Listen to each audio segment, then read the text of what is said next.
Boa tarde a todos, a todas, a todos. Sejam muito bem-vindos ao 8º Seminário de Estudos Medievais.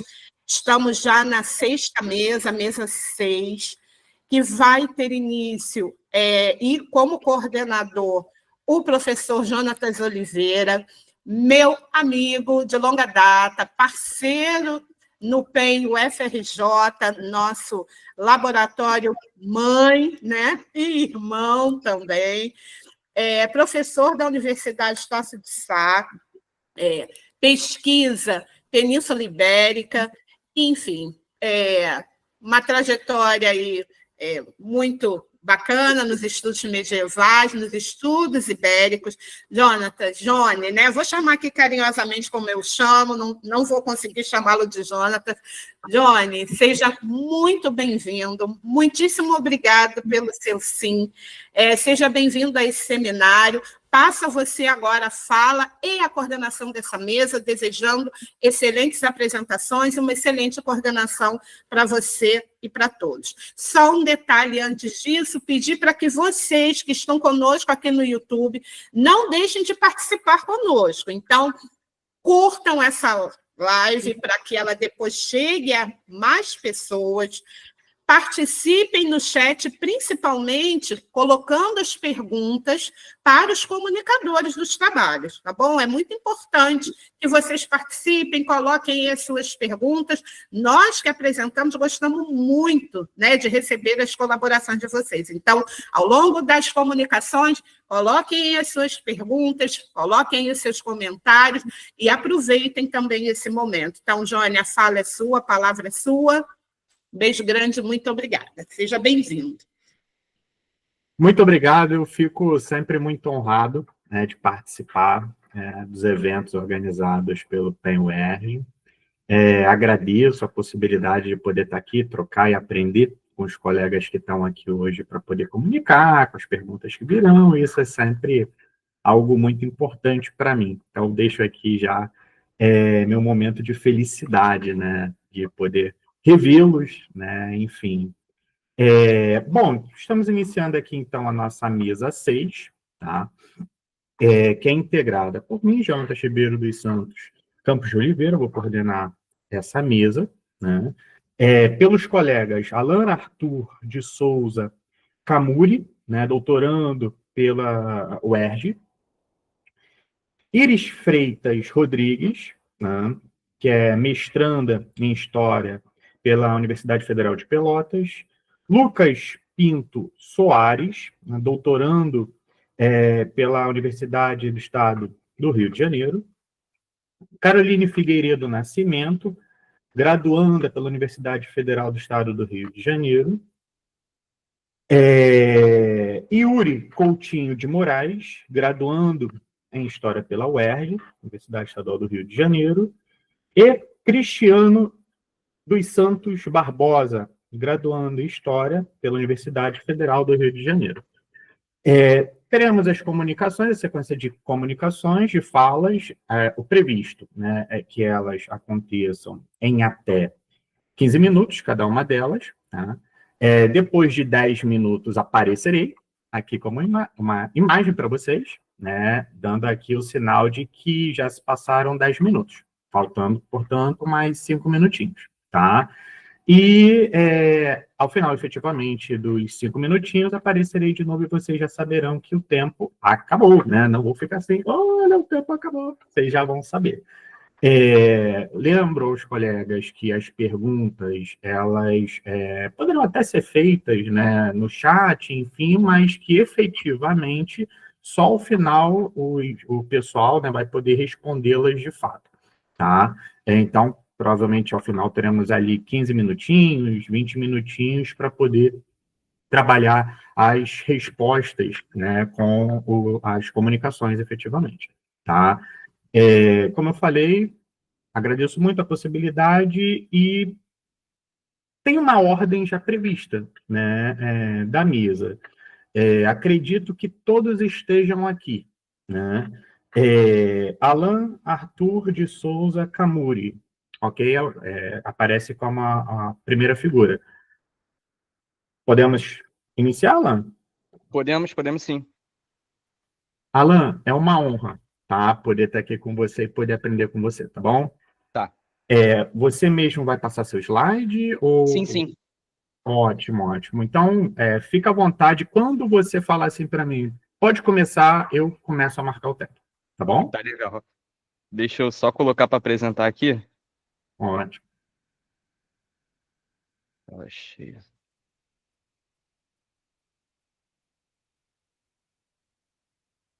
Conseguem ver?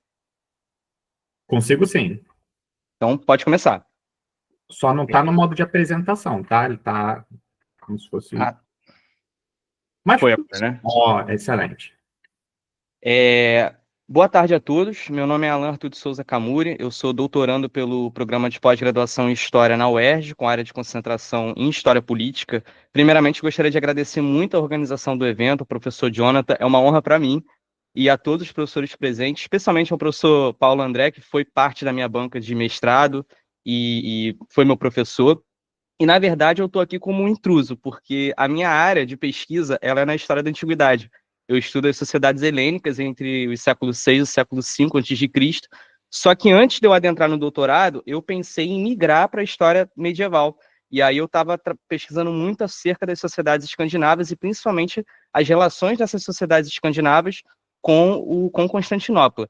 E aí eu acabei escrevendo um artigo no último semestre, ele deve estar saindo para publicação ali no mês que vem na revista Scandia, e desse artigo eu acabei extraindo esse trabalho de comunicação, onde eu vou falar sobre a Guarda Vareg e as redes de poder escandinavo-bizantinas na saga de Harald Sigurdsson, né? No artigo eu tento privilegiar principalmente essa relação de poder entre a Escandinávia e Constantinopla, principalmente a partir da especificidade sueca expresso nas estelas rúnicas suecas a partir do século XI. Só que eu também acabo mencionando muito a saga de Harald Sigurdsson e eu optei por fazer um trabalho focado especificamente nela, né? Então é uma tentativa esse trabalho aqui, mas eu acredito que eu consiga apresentar aqui alguns tópicos que façam a gente refletir um pouco acerca dessa relação da Escandinávia medieval com os povos que a gente chama, né, de bizantinos. Então, meu objetivo principalmente aqui é apresentar algumas características dessa relação escandinavo-bizantinas, principalmente no século XI, né, nos séculos X e XI, e apontar alguns desdobramentos que ela acarretou para as sociedades da Escandinávia e também para Constantinopla, focando principalmente na documentação da saga de Harald Sigurdsson, né, escrita no século XIII ali por Snorri Sturluson. Então, eu vou começar essa apresentação aqui com uma inscrição na Catedral de Hagia Sophia, que é uma inscrição que a tradução dela significa Halfdan esteve aqui, ou seja, é uma inscrição, uma runa nórdica, né? E ela acaba refletindo uma materialidade acerca dessa conectividade, acerca dos escandinavos estando presentes dentro de Constantinopla, dentro da Catedral de Hagia Sophia. E alguns escandinavistas, né, principalmente o Neil Price, ele vai trazer essa inscrição na sua obra Vikings, a História Definitiva dos Povos do Norte, onde ele vai afirmar que ela foi produzida pela Guarda Vareg, que se mantinha presente na Catedral de Hagia Sophia como um sistema de defesa pessoal da família imperial. Então, isso daqui é uma das muitas evidências que nós temos sobre essa relação de poder, sobre essa conectividade entre os escandinavos e os bizantinos, principalmente dentro da esfera militar. Ou seja, a gente tinha uma relação de poder muito evidente entre essas duas regiões e que acabou tendo como desdobramento a constituição de um sistema de defesa majoritariamente constituído por escandinavos, atuando sob a administração, sob o jugo bizantino. E uma documentação que a gente tem também muito importante, que fala sobre a origem da Guarda Vareg, ou seja, o que significa a Guarda Vareg, sobre a origem desse sistema de defesa, é o John Skillitz, na sinopse da História Bizantina, 811 a 1057, escrita ali em fins do século XI e início do século XII. E o John Skillitz ele vai trazer que a Guarda Vareg ela era um sistema de defesa, usufruído pelas forças imperiais, e que atuava tanto em contexto interno, quanto também em operações externas, em operações militares externas. Inclusive, quando a gente parar para analisar alguns trechos selecionados da saga de Harald Sigurdsson, a gente vai perceber que a Guarda Vareg, apesar da sua manifestação inicial ser como um sistema de defesa interno do Império, ela também atuava com operações militares fora dali de Constantinopla. Então, a gente também, a partir de John Skillitz, a gente percebe que as populações que constituem essa Guarda Vareg, elas são formadas principalmente a partir de populações escandinavas, seja da Noruega, seja da Dinamarca, seja da Suécia, principalmente suecos, a maioria dentre os povos escandinavos. A maioria era suecos, mas também a gente tinha uma população norueguesa muito forte, como o próprio Harald Sigurdsson, né? E, de acordo com Skillitz, essa população, essa guarda varega, ela vai ser formada a partir de um sistema de alianças que vai ser edificado entre Vladimir de Kiev e Constantinopla, né, e Basílio II de Constantinopla em fins do século X. O Vladimir de Kiev, no período, ele administrava diversas populações Rus, né, que eram populações que viviam ali na região da Rússia, nas imediações da Rússia, que eram de origem escandinava, e esse contingente ele vai acabar sendo migrado para Constantinopla num contexto de aliança entre esses dois governantes. E aí agora a gente adentra especificamente na saga de Harald Sigurdsson, que é o foco desse projeto, desse trabalho, desculpa.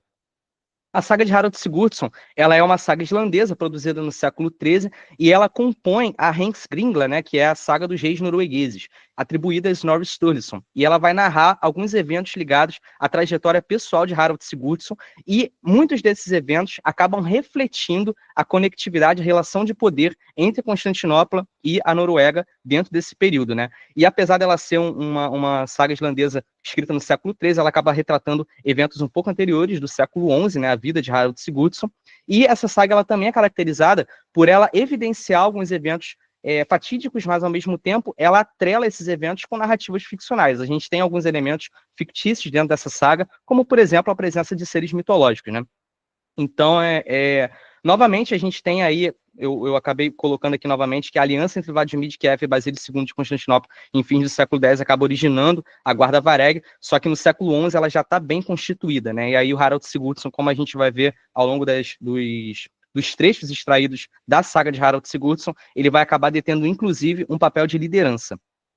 A saga de Harald Sigurdsson, ela vai trazer, inicialmente, a vida de Harald Sigurdsson e a chegada dele a Constantinopla, né? E aí ele vai passar por diversas regiões, e aqui eu gostaria de mencionar o trecho onde ele chega a essa região. Harald permaneceu muitos anos em Gardarrik, que é Kiev, que significa Kiev e suas proximidades, e realizou incursões no Báltico Oriental. Mais tarde, ele seguiu para a Grécia com um grande contingente de homens, indo até Miklagardir. De acordo com alguns linguistas, né, a Grécia ela é referida nas fontes escandinavas como Greekland, né, mas ela se trata, na verdade, do que a gente conhece como Império Bizantino como um todo, apesar desse nome aí ser passível aí de diversos questionamentos, né, existem autores que priorizam a gente denominar apenas Império Romano, outros apenas gregos, enfim, mas a palavra Greekland, ela se refere ao Império Bizantino como um todo, e quando a gente tem aqui Grécia na saga de Harald Sigurdsson, a gente está querendo dizer que ele rumava justamente a essa região administrada pelo Império.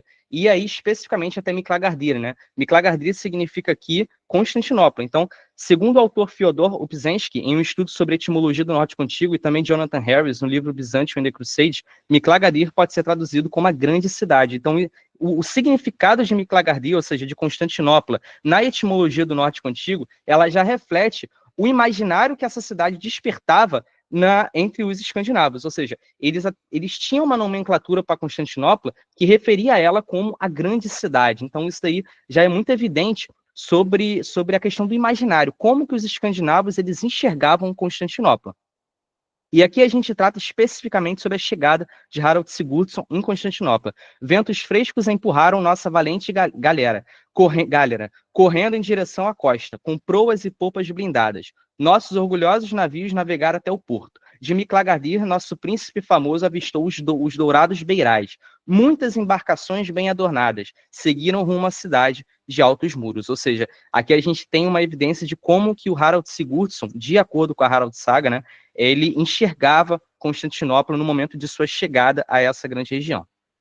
E um outro trecho aqui, muito importante, agora sim a gente vai começar a perceber como a Guarda Vareg ela atuava tanto em um contexto interno de defesa quanto em um contexto externo, especificamente acerca da emergência de Harald Sigurdsson como um papel de líder da Guarda Vareg, né?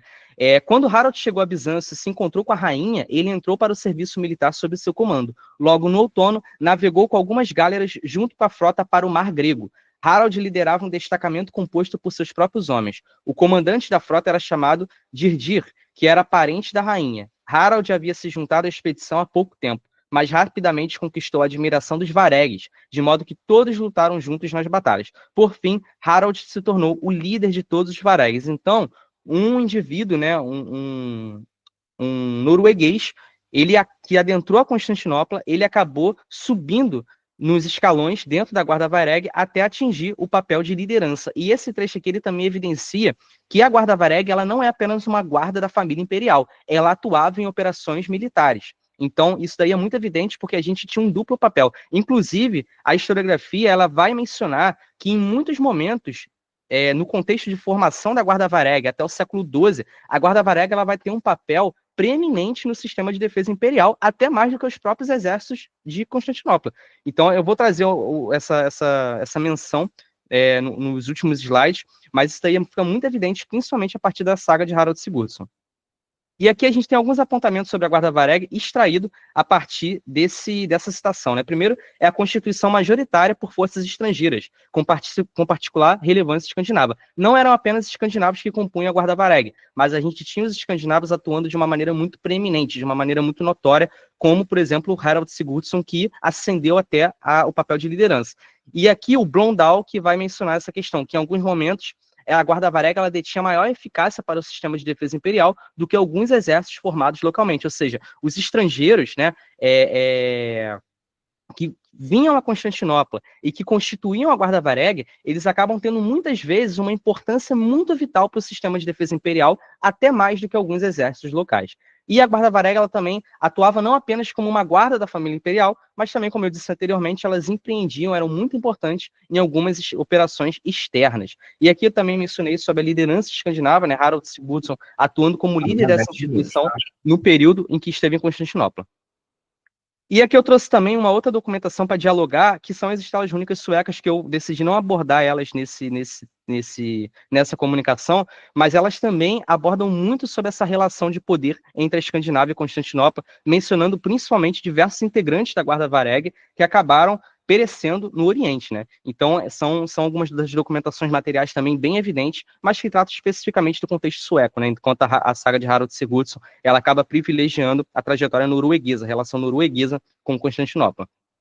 E aqui eu acabei citando alguns desdobramentos das redes entre escandinavos e bizantinos. Né? Ela impulsiona o imaginário escandinavo acerca de Constantinopla, expresso na produção literária, ou seja, quando a gente tem a palavra Miklagardir, significando grande cidade, a gente entende como Constantinopla ela acabava tendo impacto no imaginário escandinavo. A gente tem uma produção literária e material acerca das questões envolvendo as relações com Constantinopla, entre Constantinopla e Escandinávia, como, por exemplo, as sagas islandesas. Nós temos uma atuação estrangeira preponderante no sistema de defesa imperial, com líderes escandinavos notórios, tal como Harald Sigurdsson.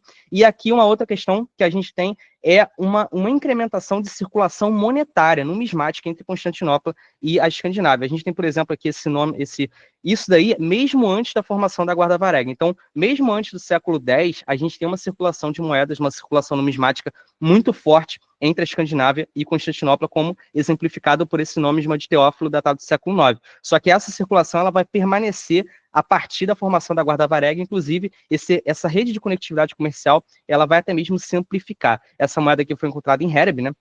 Ali nas imediações da Dinamarca, mas a partir da formação da Guarda Vareg, nós também temos a difusão dessa cultura material em diversas regiões da Escandinávia. Essa moeda ela era utilizada tanto para fins estéticos, como principalmente ela era fragmentada para facilitar algumas trocas. E aqui minhas considerações finais é que as interações escandinavas bizantinas, elas refletem impactos profundos e duradouros no âmbito cultural, político e social. A historiografia e as pesquisas arqueológicas ainda têm um longo caminho pela frente para aprofundar o estudo dessa temática. No entanto, o que se evidencia é a relevância dos empreendimentos nórdicos no Oriente, que se igualam em importância às suas incursões no Oeste, revelando uma dinâmica histórica de conectividade global muito mais ampla e complexa do que se pensava anteriormente. Então foi isso, agradeço novamente a organização do evento. Eu vou interromper o compartilhamento. Querido Alan Kamuri, amei a sua apresentação, muito interessante. Agradeço aí a rigorosidade do tempo, que legal. Deixa eu fazer uma pergunta. Assim que eu apareço, vocês já me veem? Para vocês? Ou eu tenho que falar para vocês perceberem que eu estou no cantinho? É porque quando a gente está apresentando, não aparece. Ah, eu imaginei. Mas legal. Cara, amei muito, anotei aqui algumas coisas, mas muito obrigado pela comunicação Eu que riquíssima. agradeço, Fiquei professor. super interessado pela sua pesquisa, que legal. Tá? Bom, seguindo a sequência do que está aqui previsto, a segunda colega a comunicar é a Iris Freitas Rodrigues, mestranda em História pela Universidade Federal de Pelotas. Querida Iris, você está presente? Tô sim. Ótimo, que legal. Companheira, fique à vontade. Você mesmo vai projetar ou os colegas da administração aqui vão projetar para você? É eles, eu acabei de mandar o slide. Eu vou Uhum. projetar aqui, só um minuto. Iris, a hora que você virar para mim e falar assim, pode começar, eu começo, tá? Eu vou aguardar você falar Tá bonitinho. bom.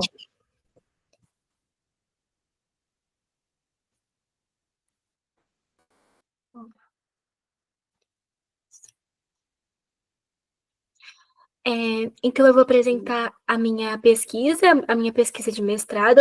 Eu não comecei há muito tempo, faz 6 meses que eu iniciei o mestrado, e eu sou orientanda da Daniele Galindo, lá na Federal de Pelotas, e também sou parte do Poema. O meu trabalho se chama A Reconstrução de um Passado em Comum, na obra Kinder und Hausmärchen, que é Contos Maravilhosos Infantis e Domésticos, a coletânea de contos de fada dos irmãos Grimm. Pode passar, por favor.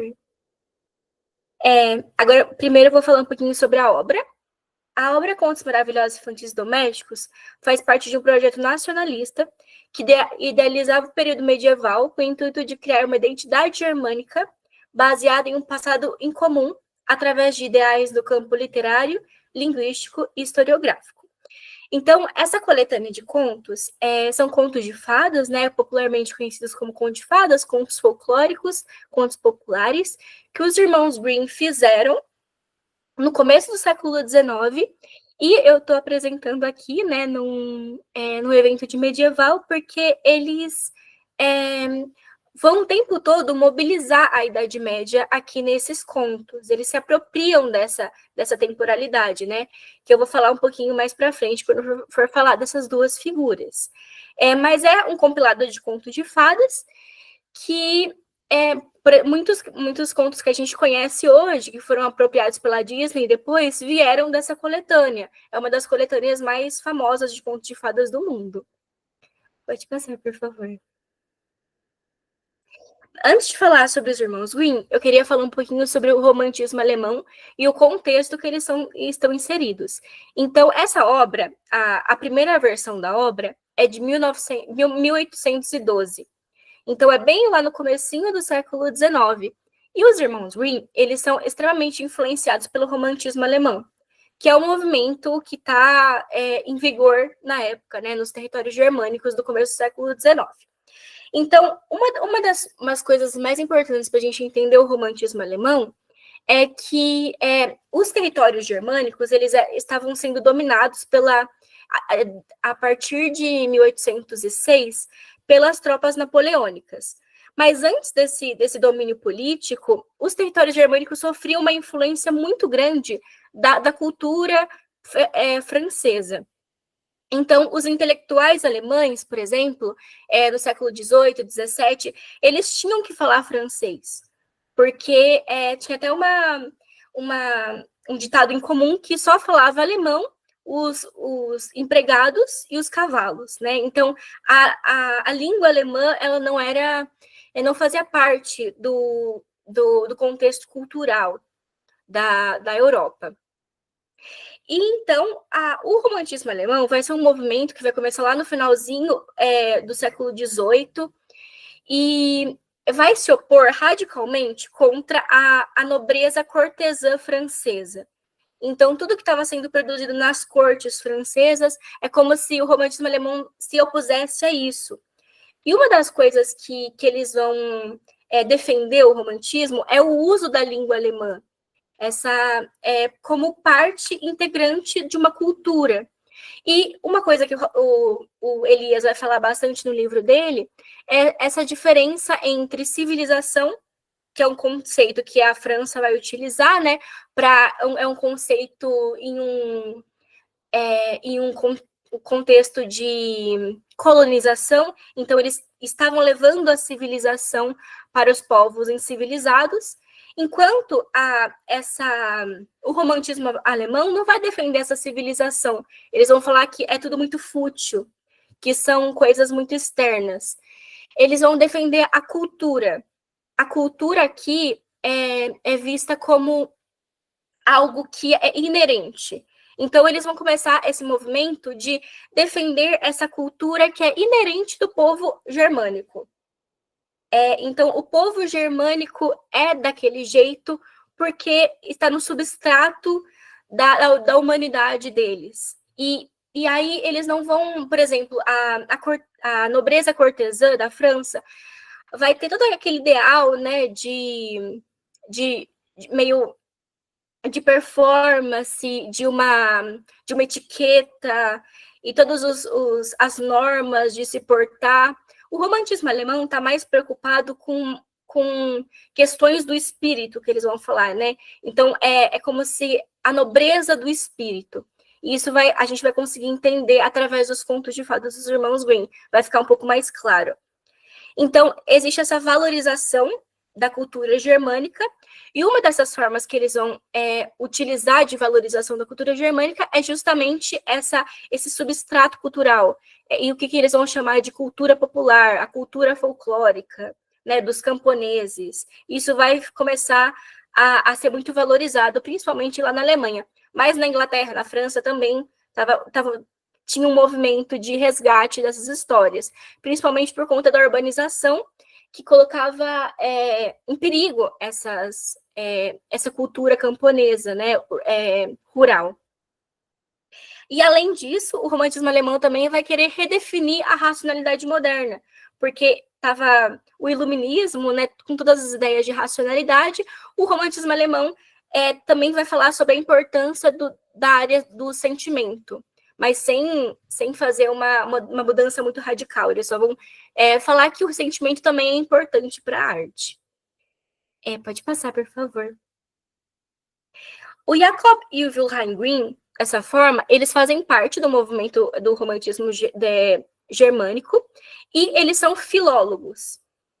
Eles vão trabalhar em acervos, em bibliotecas, e eles vão dedicar a vida inteira deles com um projeto político e intelectual, né, tanto da língua quanto da cultura germânica. Então, os irmãos Grimm, eles vão escrever várias obras que vão falar sobre essa cultura germânica e obras também que vão falar sobre a língua, né? Eles vão ser os primeiros a escrever um dicionário do alto alemão. E esses contos de fadas, eles eram escritos em alto alemão também. Isso era muito importante, porque existiam muitos dialetos nos territórios germânicos. E é como se esses contos de fadas, eles vão unificar essa língua, porque eram lidos depois, né, depois das outras edições, posteriormente, vai começar a ser lido pelas crianças, e também vai ser uma forma de alfabetizar na língua alemã. Mas o que eu quero mostrar aqui nessa apresentação é como os irmãos Grimm, eles vão mudar esses contos de fadas, porque eles vão fazer 7 publicações dessa mesma coletânea. E quando a gente faz uma comparação de uma para outra, a gente vê que eles adicionam muitas coisas, eles mudam, eles excluem contos. E aí o meu intuito era entender por que eles estão fazendo isso, né? E o que eles estão colocando ali. E o porquê também. Que está muito ligado com esses ideais de nacionalismo deles e os valores dessa burguesia que eles fazem parte. Eu tinha falado antes, né, do romantismo alemão, e os irmãos Grimm, eles fazem parte e os românticos, os irmãos Grimm e os românticos, que nem o Goethe, por exemplo, fazem parte da inteligência, né, que é uma burguesia esclarecida, uma burguesia da cultura, que o monopólio deles não é nos meios de produção, mas sim da produção de cultura. Então, esses contos de fadas, além de expressarem esse nacionalismo germânico, que vai começar a ser criado ali no século XIX, também vai mostrar as normas de uma vida burguesa. Pode passar, por favor. Aqui, antes de entrar nos contos, rapidamente eu queria falar sobre o Moretti, né, o Franco Moretti, que eu utilizo para analisar o que seria essa cultura burguesa através da literatura. Ele vai ter uma frase muito interessante, que é: a Bolsa de Valores como substituto precário para o Santo Graal, para falar sobre a literatura burguesa, né? Então, o que são esses valores que estão sendo mobilizados ali? O Jack Zipes, que é um estudioso de contos de fadas e principalmente dos irmãos Grimm, vai falar que os irmãos Grimm produzem um aburguesamento desses contos. E uma das características mais importantes que o Moretti vai ver nessa literatura burguesa é um ideal de que a classe que domina, né, a burguesia, ela não só domina, mas ela merece dominar. E ela tem ideais de continuidade, precisão, produtividade e neutralidade. Todo o poder que a burguesia utiliza, ela justifica. E isso vai ser muito, muito visível nesses contos de fadas, né? Existe um forte senso de metas e uma clareza intelectual.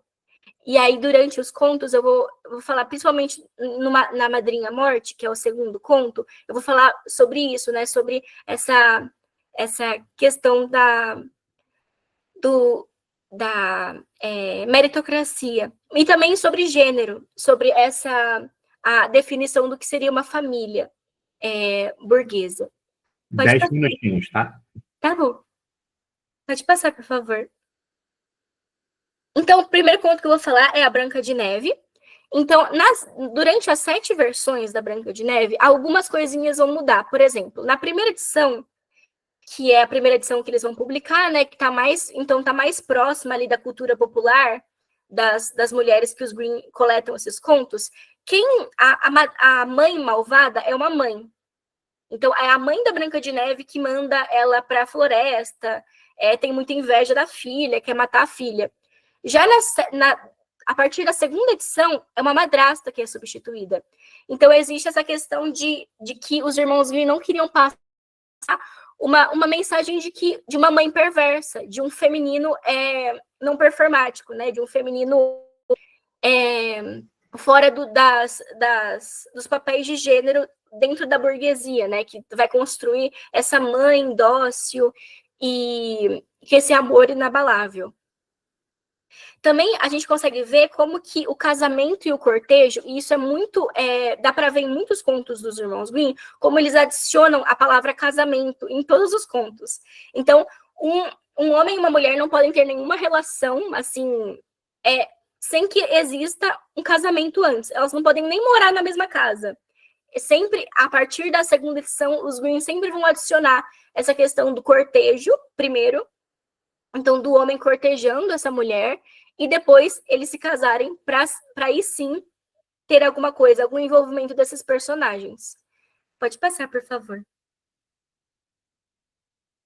A Madrinha Morte é um conto também dos irmãos Grimm, não vou conseguir falar muito sobre esse conto, mas existe uma passagem que é muito interessante, né? Que Deus vai falar, olha, pro camponês, eu quero ser o filho do seu... Eu quero ser o padrinho do seu filho. E aí o camponês vai falar, não, eu não quero você como padrinho, porque você dá tudo os ricos e não deixa os pobres com nada.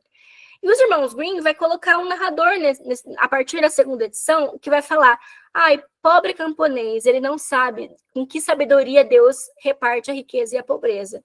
Então a gente vê como que ele vai apagar não apagar, mas tentar mobilizar essas lutas de classe para que não pareça que que existe uma insatisfação ali. Tudo é justificado. Toda riqueza é justificada através do mérito. Pode passar, por favor. E agora, na conclusão, a obra Contos Maravilhosos Infantis e Domésticos faz parte do projeto de criação da identidade germânica. São histórias escritas pela burguesia e para a burguesia, e que expressam os modelos de existência da classe. mas que são apresentados como representantes da cultura popular camponesa pré-industrial. Dessa forma, os contos são importantes fontes de análise sobre a ideologia burguesa, a noção de cultura e o seu papel na construção de sujeitos da identidade germânica e das ligações de tal identidade com o desenvolvimento da economia capitalista industrial. E essas são as minhas referências. Muito obrigada. Desculpa ter passado um pouquinho do tempo.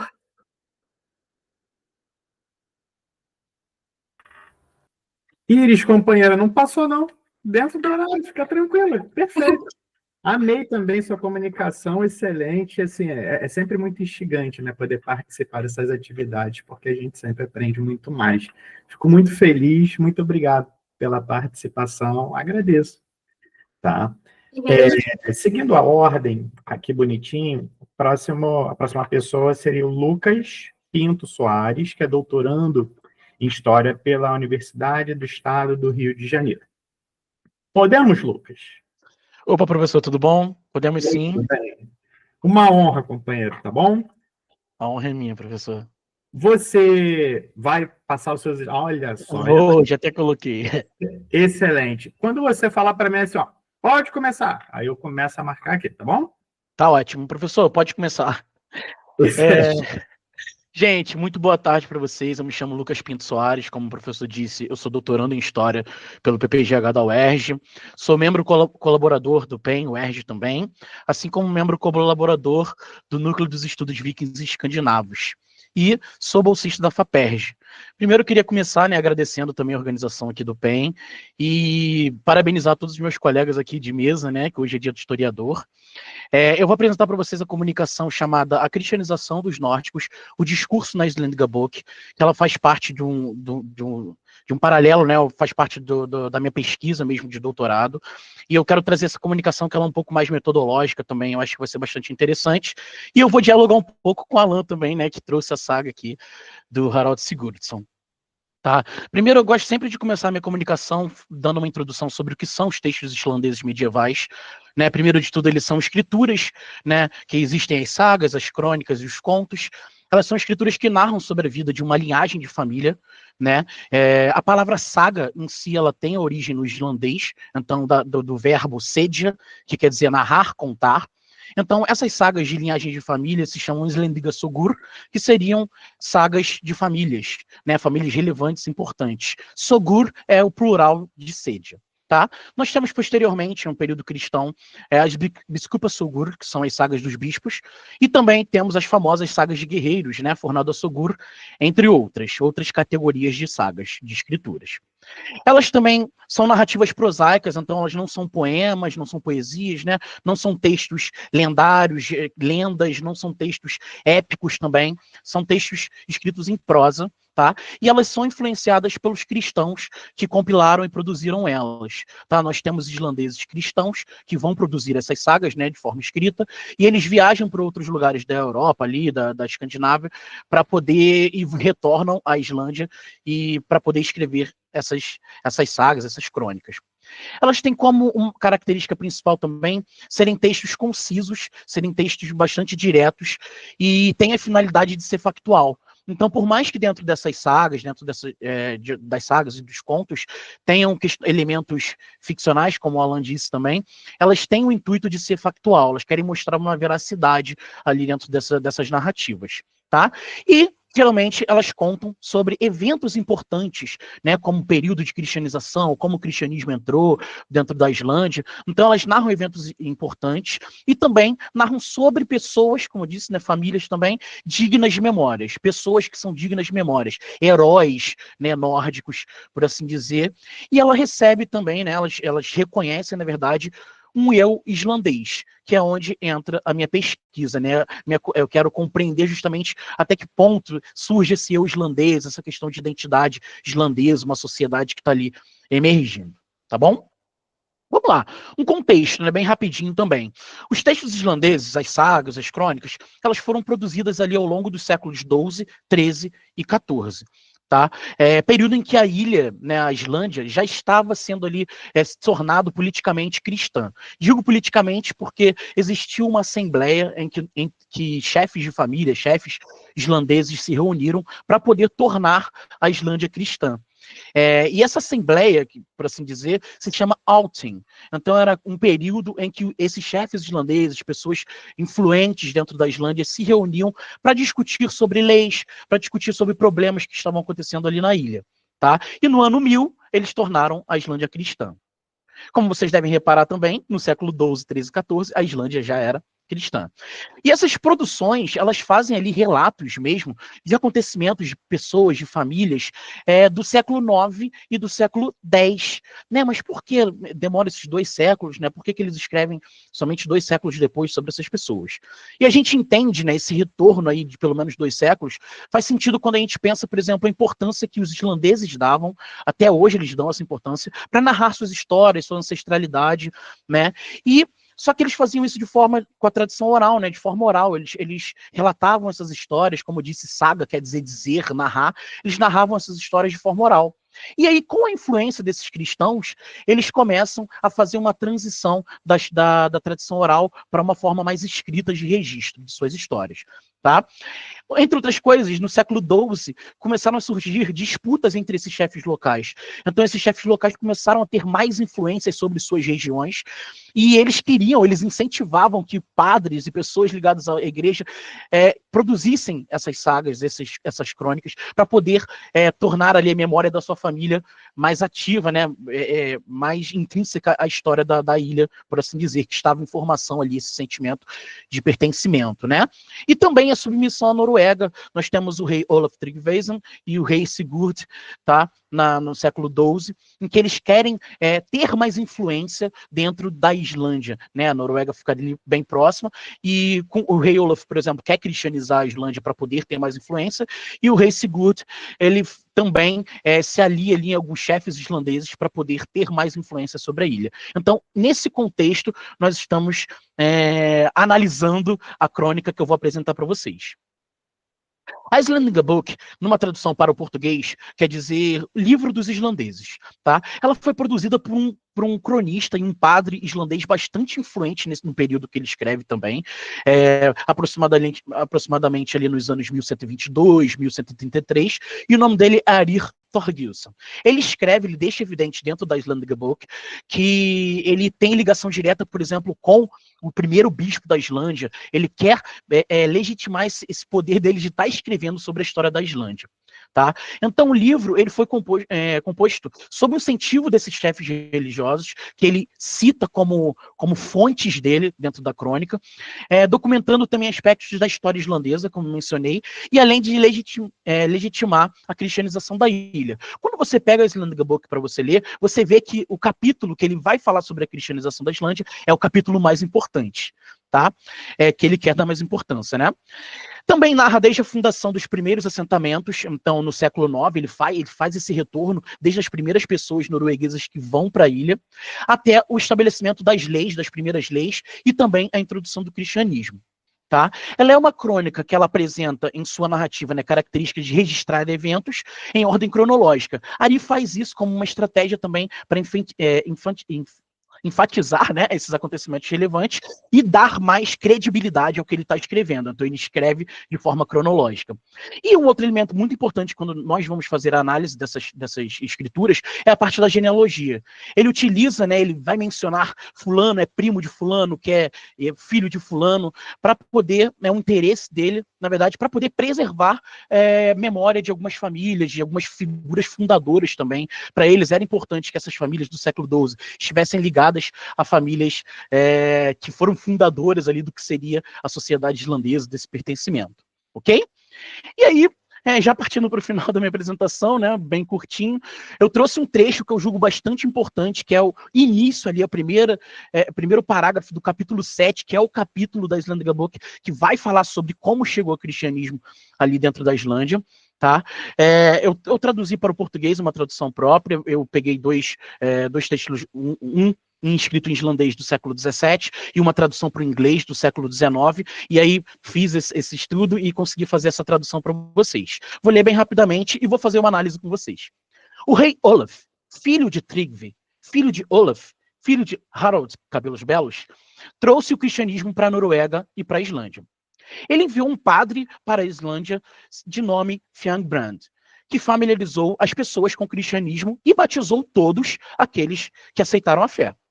E Hall Thorsteinsson, de Sida, fez-se batizar imediatamente, assim como Hjalti Jason, assim como Fjordral Gizur em Ivta, esse em Ivta quer dizer o branco, filho de Teitre, de Mosfell, filho de Kate Bjorn e muitos outros chefes. Esse é um pequeno trecho desse capítulo 7, né? Bem o iniciozinho. Ali, a partir daí, nós podemos fazer uma análise de discurso mesmo, analisar o discurso dentro desse trecho. Ari, que é o autor, como mencionei, ele introduz o capítulo, então, mencionando a genealogia do rei norueguês Olaf Tryggvason. Por que ele faz isso, né? Ele quer legitimar o seu poder associando à unificação da Noruega, já que o rei Harald, que ele cita ali pelo final, foi o rei responsável por unificar a Noruega. Tá? Então, a partir daí, ele dá uma autoridade real e também religiosa, né, legitimando, então, a figura do rei Olaf Tryggvason, que leva o cristianismo para a Islândia. Tá? Além disso, também a apresentação desses chefes islandeses, que mencionei ali do meio para o final do trecho, colocam como multiplicadores da fé cristã. Então, esses são chefes importantes que vão difundir ali a palavra cristã e também vão influenciar as outras pessoas a se tornarem cristãs dentro da ilha, né? Então, tem um caráter bem importante, né, nessa formação de identidade também. Evidenciando, então, um papel social legítimo dessas pessoas. E ele também menciona ali muitos outros chefes. Então, uma estratégia de Ari ali de generalizar a elite que aderiu, né? Quando você generaliza a elite, as outras pessoas podem ficar um pouco de lado. Então, isso pode ser encarado como homogeneização, escrita pela Njorlandi. Tá? Então, é uma estratégia de ocultar também algumas resistências e alguns conflitos. Se nós formos lermos outras produções desse período, nós vamos ver que existiram resistências das pessoas. Elas não se tornaram abruptamente cristãs nesse momento. Tá? E os chefes citados também nesse trecho são políticos importantes na Islândia, são pessoas que nós conseguimos conferir esses nomes hoje em dia e ver a importância delas no século XII, no século XIII, né? E legitimando essa genealogia delas também. E esse discurso serve como uma ferramenta de memória social. Logo, no século XII, eu podia falar, aquele lá, eu sou descendente dessa pessoa, desse chefe, logo eu tenho também prestígios, né? E considerações finais, né? A Islandingabók, assim como outras fontes desse período, outras sagas, outras crônicas, são fontes islandesas escritas e fornecem relatos dos principais acontecimentos do passado islandês, com uma narrativa que apresenta discursos dotados de intencionalidade, de construção, de influência também, memória e, claro, pertencimento, né? E o cristianismo, adotado por esses chefes islandeses que mencionei, começou a fazer parte ali de representações simbólicas para as outras pessoas, das crenças mesmo dessas pessoas. Logo, se eu cultuo alguns outros deuses, o chefe lá da minha região vai acabar me influenciando, selecionando assim memórias e criando legitimidade à nova fé que está ali entrando, né, que está sendo difundida na ilha, e também as pessoas que apoiaram essa nova fé. Eu encerro aqui minha comunicação, aqui são minhas referências bibliográficas, e eu agradeço a todos e todas que estavam aqui assistindo, tá? Obrigado.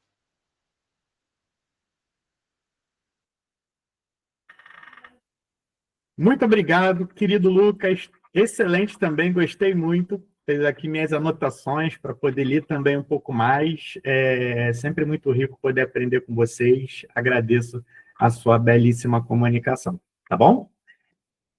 Passo, então, a comunicadora seguinte, que é a Caroline Figueiredo Nascimento, que é graduanda da Universidade Federal do Estado do Rio de Janeiro. Querida Caroline, podemos? Podemos, o meu slide vai ser passado. Excelente. Grande companheira, assim que você quiser, você falar para mim, pode começar. E aí eu começo aqui a marcar o seu tempinho, tá bom? Tá bom. Pode começar. Boa tarde. Eu sou Caroline Figueiredo, graduanda da Unirio. Vou estar apresentando o meu trabalho de conclusão de curso, que eu fiz justamente juntamente com o meu orientador, o professor Paulo André, sobre as cortesãs poetisas da dinastia Tang. Pode passar o slide, por favor? Eu vou iniciar falando um pouco sobre o cenário onde essas cortesãs poetivas se encontravam. Elas são da dinastia Tang, uma dinastia na China, uma das mais importantes, que durou do período de 608 a 907. É um período de era de ouro chinesa, né? Culturalmente, militarmente, administrativamente, é muito importante. E um dos fatores importantes dessa dinastia é justamente a entrada estrangeira. Ela era muito aberta à cultura estrangeira, às religiões estrangeiras. Teve o budismo chinizado nessa época, né? O budismo que a gente conhece atualmente na China surgiu dessa época, e um fator administrativo era os concursos públicos, que a partir da nossa imperatriz, a única imperatriz mulher, Yu Zhenting, surgiu o concurso com a obrigatoriedade do uso de poesia, e isso é muito importante para nossas poetisas cortesãs. Pode passar, por favor. Eu trabalho 3 poetisas cortesãs, a Li Hue, Li Jilan, Yu Shuji e Xue Tao. As 3 têm 2 pontos bem importantes. Elas são cortesãs, poetisas e monjas taoístas. Esses status para a mulher, na época, era muito importante, porque deixavam elas mais livres na sociedade. Uma cortesã poetisa, ela estava acima de uma cortesã comum, ela frequentava a corte, tinha esse poder, e uma monja taoísta, ela estava mais livre para circular na sociedade. E as 3 têm um ponto em comum também de serem influenciadas por estudiosos na sua vida.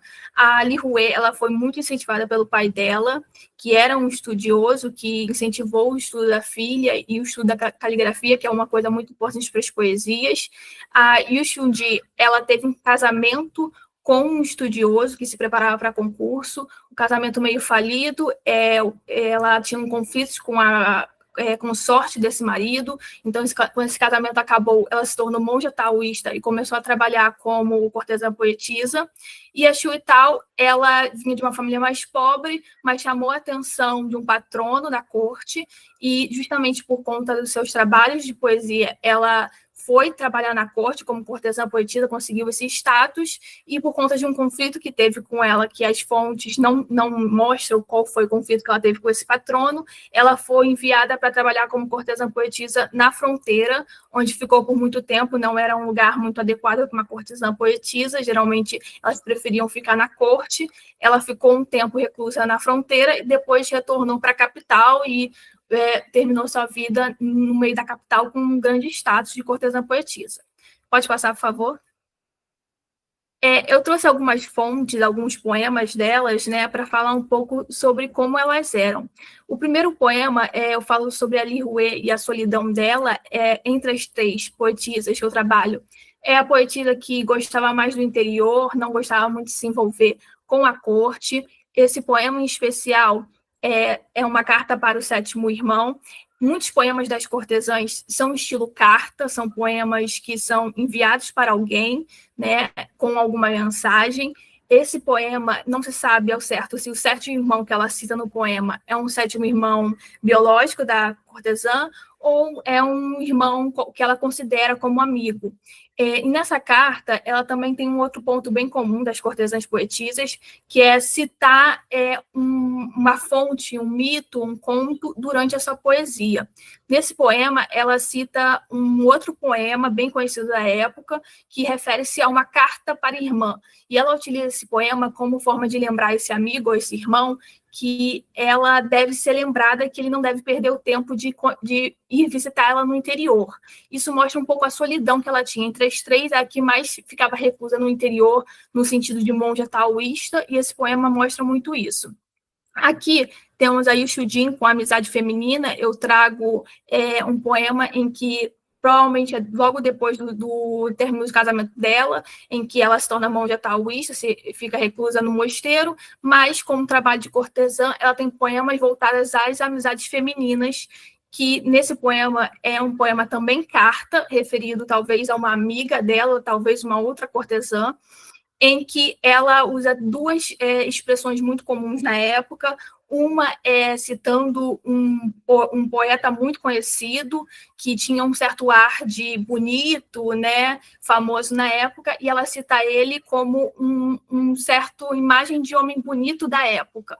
Mas ela também usa uma expressão que refere-se a homens que não são tão bonitos, mas que não devem ser tão levada a tanta importância. Esse poema Carta, ela meio que envia para a amiga dela no formato de que essa amiga não devia ficar chorando por amores que não vale a pena. É muito nesse sentido que ela remete esse poema para essa amiga. E aqui também temos a inconformismo com a Ixudin e a Xuetal, que são poemas bem interessantes, são poemas bem curtos, isso também mostra a capacidade de escrita das cortesãs. No poema da Ixutal, temos um poema falando sobre os concursos públicos. A Ixudin, ela fala sobre os concursos públicos e ela fala que, nesse poema, como ela sente mal por ser mulher e não poder participar de um concurso público. Na época, só homens poderiam participar de um concurso público, e nesse poema ela reflete muito sobre essa questão de como ela é muito talentosa, como a caligrafia dela, como uma prata, né, se usa essa referência no poema, está sendo desperdiçada pelo fato dela não poder realizar um concurso público só porque ela era mulher. E no segundo poema de inconformismo, da Xuetal, temos um poema que provavelmente foi escrito quando ela estava reclusa na fronteira. São duas partes de poema. A Xuetal, ela é muito conhecida por fazer coletâneas de poema. Ela gosta de falar de um assunto e utilizar 3 poemas para o mesmo assunto. No caso desse, ela usou 2 poemas. Eu trouxe o segundo poema. O primeiro, ele falava sobre a guerra e a tristeza e a raiva que a mulher tinha que ficar esperando o homem na guerra, né? Essa espera feminina. E esse segundo que eu trouxe fala do olhar das cortesãs que ficavam na fronteira servindo os militares, mas que, no caso, estavam tendo sua beleza e sua juventude desperdiçada e não estar na capital. Talvez esse é um pouco parecido com o cenário que ela representa, né? Justamente porque ela era uma cortesã poetisa e que estava perdendo a sua juventude na fronteira. Pode passar o slide, por favor? Aqui eu trago mais poemas, a Ixudin, eu trago o taoísmo nas poetisas, né, justamente porque eu falei, é um status muito importante, um status que mexe muito com os poemas dela.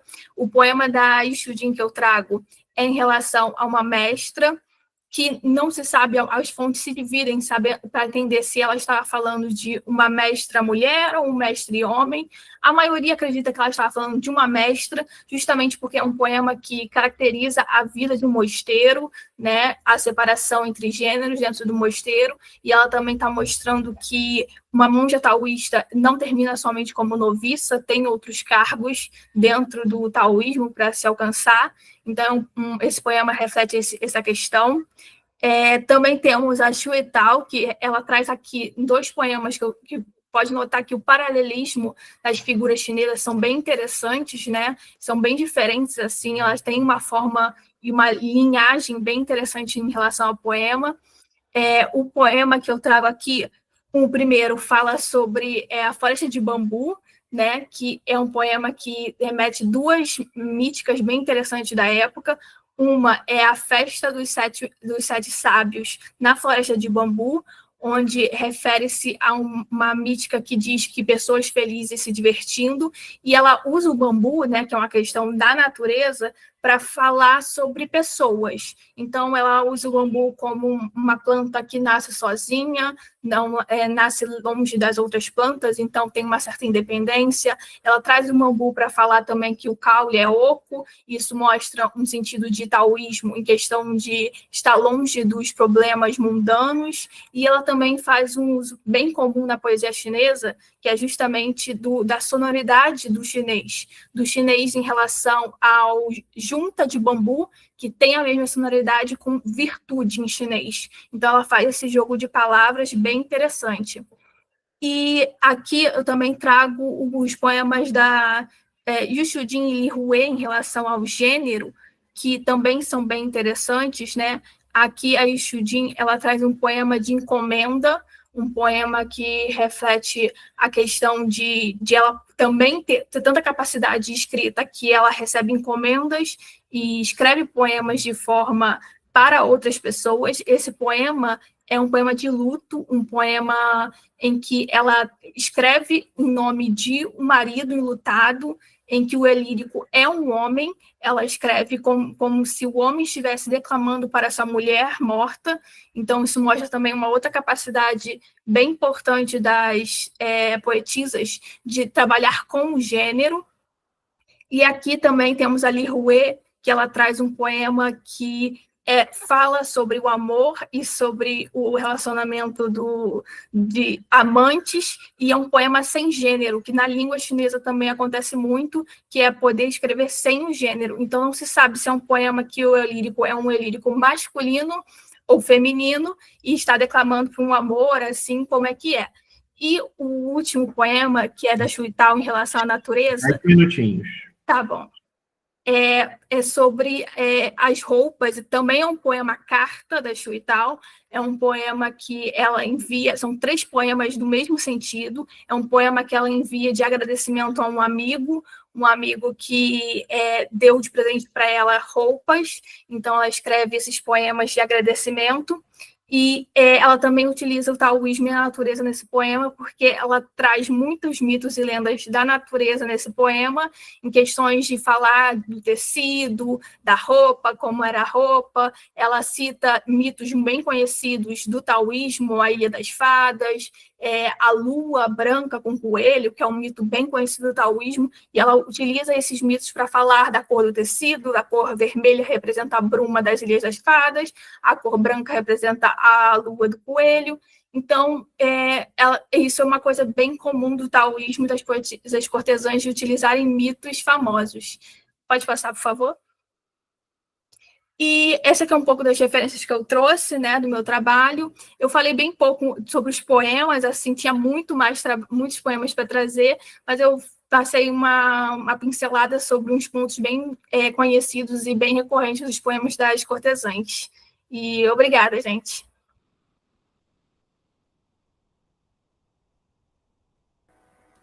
Querida companheira Caroline, que legal, fiquei muito feliz pela sua comunicação, também pude aprender muito. Eu diria que no ambiente historiográfico, né, nós encontramos ainda pouca interlocução em relação a tudo aquilo que vem sendo produzido, né, em relação ao Extremo Oriente. Fico muito feliz, mesmo por aquilo que você apresentou. Fiz aqui minhas anotações e aprendi um pouco mais com o que você trouxe, tá bom? Passemos, então, ao próximo colega, tá? O Yuri Coutinho de Moraes, que é graduado em História pela UERJ. Yuri, meu companheiro, podemos? Podemos. Legal. Yuri, olha só, já está tudo pronto para o Yuri. Yuri, é só você falar. Pode começar que eu largo o tempo aqui, tá bom?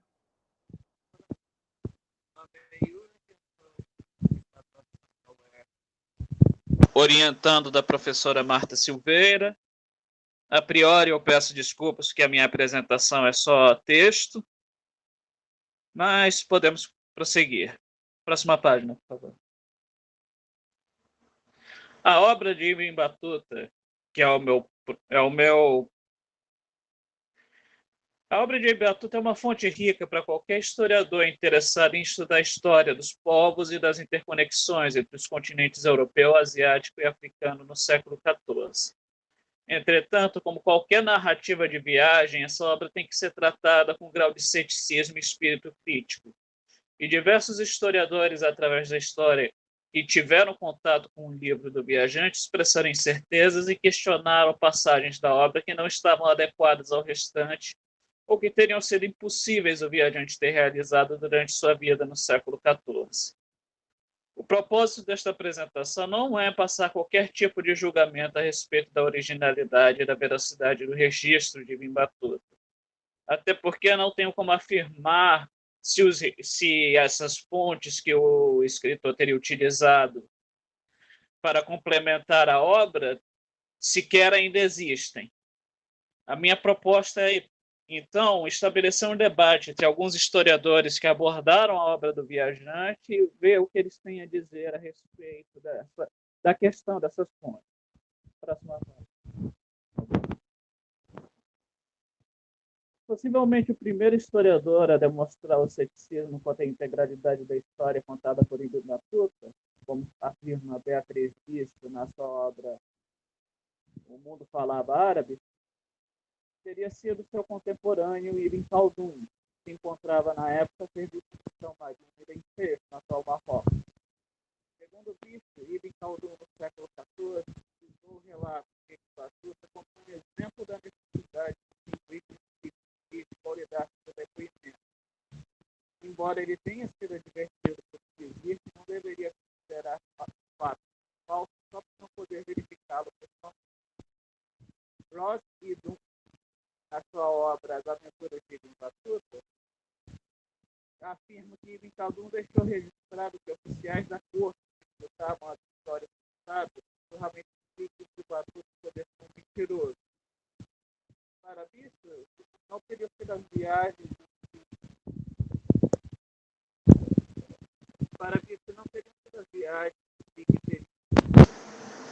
Para Bício, vocês conseguem me ouvir agora? Melhorou. Não teriam sido as viagens em si que teriam despertado o ceticismo de seus contemporâneos, e sim a narrativa de certos atos realizados durante o seu trajeto. Como afirma ela, a autora, dado que viagem mesmo a regiões distantes não era incomum, muito pelo contrário, nos domínios islâmicos desde muitos séculos atrás, é possível que não fosse o périplo, e sim certas façanhas contadas por Ibn Battuta que merecessem a acolhida cética de seus contemporâneos. Não temos como saber se efetivamente foi isso que aconteceu com o nosso historiador, o Ibn Khaldun. Próxima página, por favor. Para o autor, a existência de erros e exageros não impede a obra de oferecer informações o suficiente para traçar um quadro preciso do mundo muçulmano no século XIV. Ela sugere que as omissões e contradições podem ser explicadas pelo fato de não haver evidências de que o viajante tenha recorrido a qualquer tipo de diário de viagem ou narrações de viagens a Ibn Juzay. O viajante teria ditado suas viagens baseado apenas em suas memórias, sem qualquer outro apoio.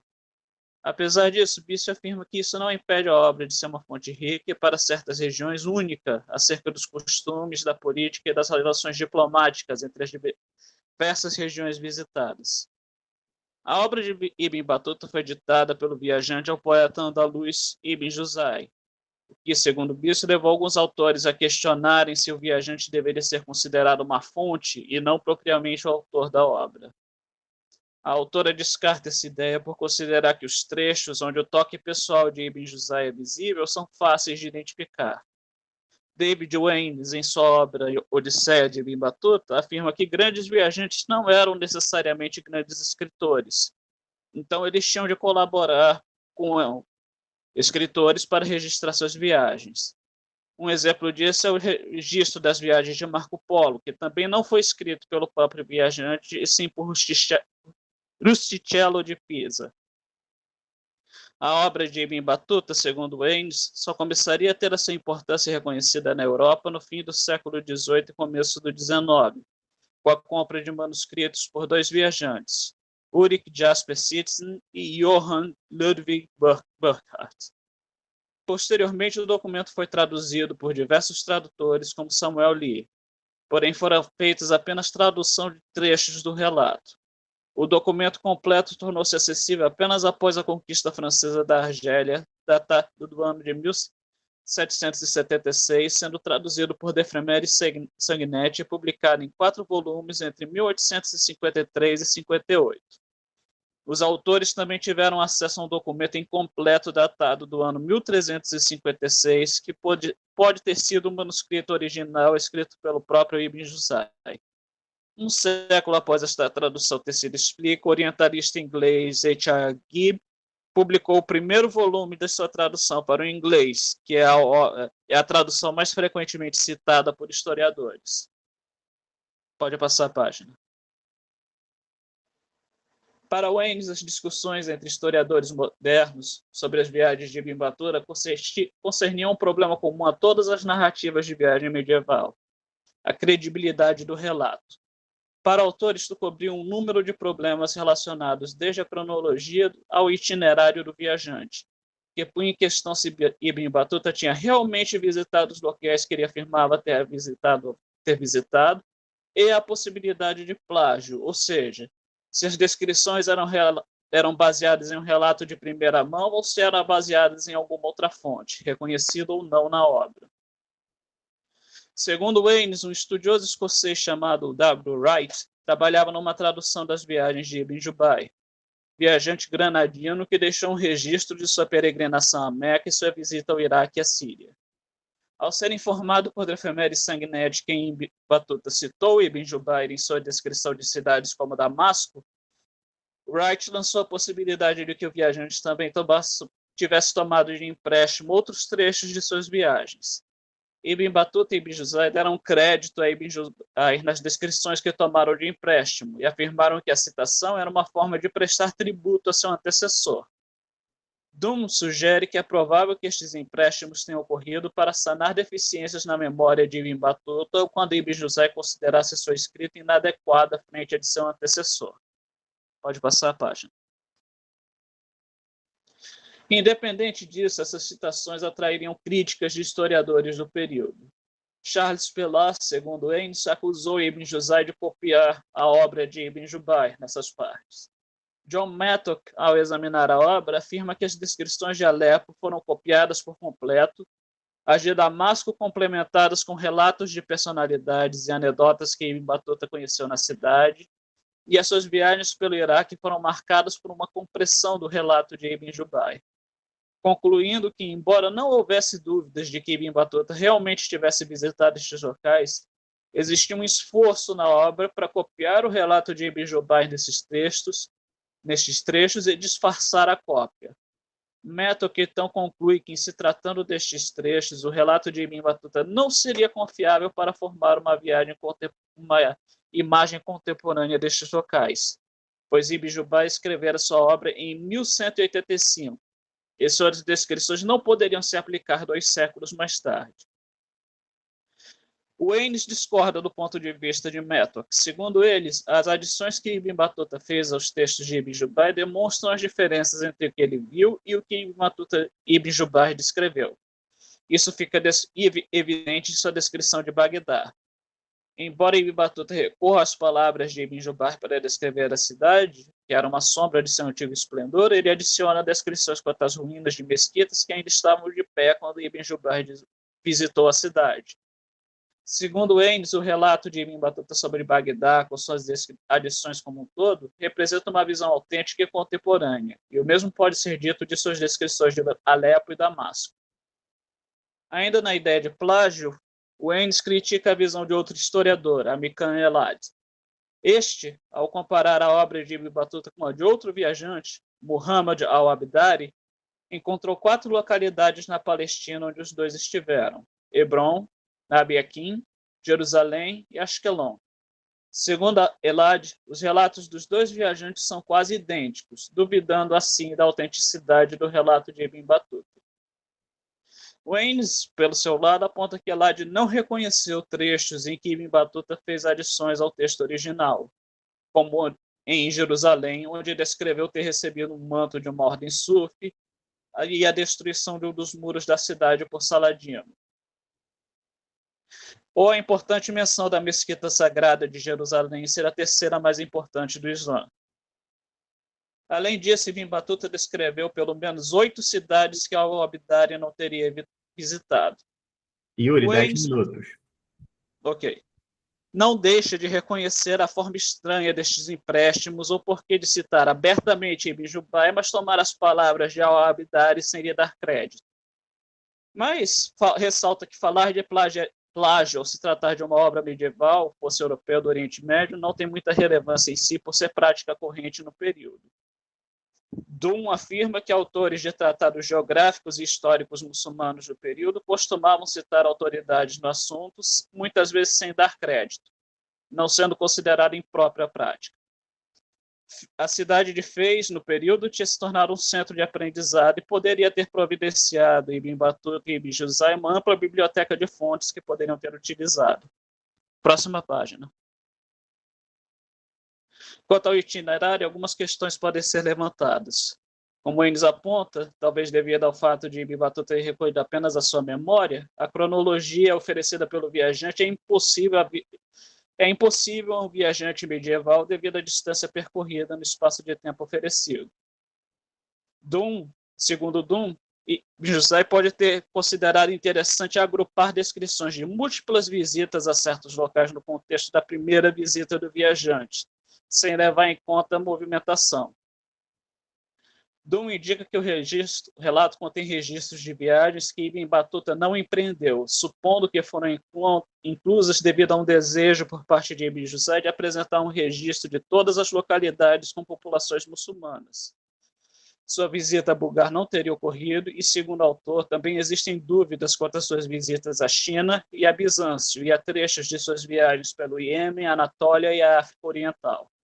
Embora indique que a opinião dos estudiosos da obra do viajante ainda era dividida quando escreveu. Weynes indica que as viagens através da Anatólia não eram possíveis dentro da cronologia oferecida e que a viagem a Bulgar, que Ibn Battuta sugere levar 20 dias e de volta, levaria, na verdade, entre 60 e 70 dias só na viagem de volta. Quanto à visita a Constantinopla, Weynes afirma que Irvan Herbeck e Harry Norris consideram razoavelmente certo que o viajante realmente tenha visitado a cidade, embora seu itinerário seja um mistério. Próxima página. Quanto à sua visita ao Iêmen, o tradutor da obra que eu pesquisei, Tim McTosh Smith, indica que a visita dele a Saná é duvidosa, pois deixou de mencionar a vista através das montanhas até a cidade e o fato de que no período a cidade era governada por um séquito que seguia doutrinas com as quais Ibn Battuta desaprovava. O caso da viagem à China também é digno de menção. Segundo Weynes, existem alguns historiadores que argumentam que o viajante poderia não ter passado sequer do Ceilão, ou seja, ele teria fabricado o relato desta parte de suas viagens, ou pela sua imaginação, ou baseado em informações de terceiros. Stephanie Ronchel indica que seu relato sobre a China é vago e impreciso, tornando impossível decifrar a extensão de suas viagens e sugerindo que sua descrição da corte Yuan fosse tomada de empréstimo.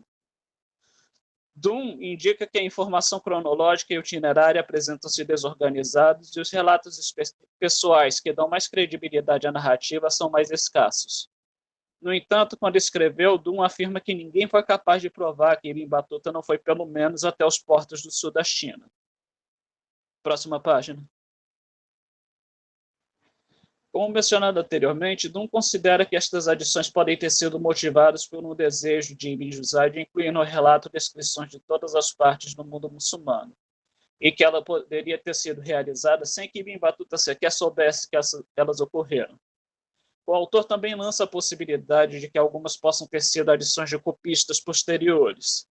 A cidade de Fez, naquele período, como eu disse anteriormente, tinha se tornado um centro intelectual na região que poderia providenciar a Ibn Juzay fontes o suficiente para realizar adições na obra, fossem obras de outros autores, como Ibn Jubayr ou Abdari, ou guias de viagem e obras de geógrafos que não chegaram a nós.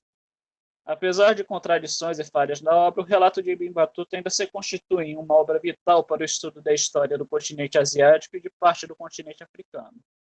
Seu registro continua sendo único para muitas das regiões que ele visitou e seus encontros com personalidades representam um registro único da vida no período. E é isso, eu peço desculpa se eu corri um pouco. Grande companheiro, Yuri, se você riu, eu não percebi, tá?